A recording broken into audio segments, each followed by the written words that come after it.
Pesan Anies buat Menteri Bahlil yang ngoceh skenario kampus kritik Jokowi. Dilansir dari suara.com, Menteri Investasi Bahlil Lahadalia menduga jika gerakan akademisi yang belakangan mengkritik Presiden Jokowi merupakan bagian skenario. Anies meminta Bahlil Lahadalia untuk fokus sesuai tugasnya mengurus bidang investasi. Ya, pada fokus di bidang masing-masing aja dah.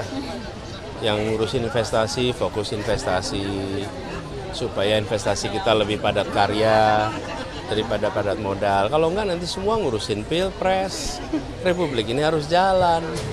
Jadi kalau Menteri Investasi usul saya biar konsentrasi aja urusan itu. Kalau tidak malah menggambarkan bahwa sebetulnya selama ini ada rekayasa ya. Gitu. Pak, tapi masuk akal nggak sih Pak? Itu kan gerakannya masif ya Pak. Sudah ada 59 sekarang kampus yang deklarasi, bahkan bisa lebih. Ini masuk akal nggak sih kalau dibilang skenario doang? Saya gini kira-kira. Bagi orang yang terbiasa membuat skenario, apapun dipandang punya skenario. Tapi bagi yang tidak biasa pakai skenario ya alami aja. Jadi kita tidak bisa melarang orang curiga. Kita juga bisa melarang orang berpikir dengan pikiran apapun. Kita juga bisa ngatur pikiran orang kan.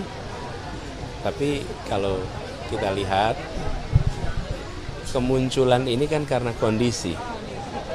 Dan kondisilah yang menyebabkan situasi ini terjadi. Direspon aja substansinya, jangan terlalu banyak membahas soal siapa, bergerak di mana, kampus apa, isinya lah yang direspon, jangan siapanya dan bagaimananya. Kalau enggak, semua nanti pada ngurusin pilpres. Republik ini harus jalan, katanya dalam penggalan video dibagikan akun Twitter @medi_asmara1701 Rabu 7 Februari 2024. Mantan Gubernur DKI Jakarta ini diketahui berkampanye di Samarinda, Kalimantan Timur Kaltim meminta Bahlil agar fokus mengurus bidang investasi sesuai tugasnya. Jadi kalau Menteri Investasi atau Bahlil, usul saya, biar konsentrasi saja urusan itu atau investasi. Kalau tidak, malah menggambarkan bahwa sebetulnya selama ini ada rekayasa ya, terang Anies kembali.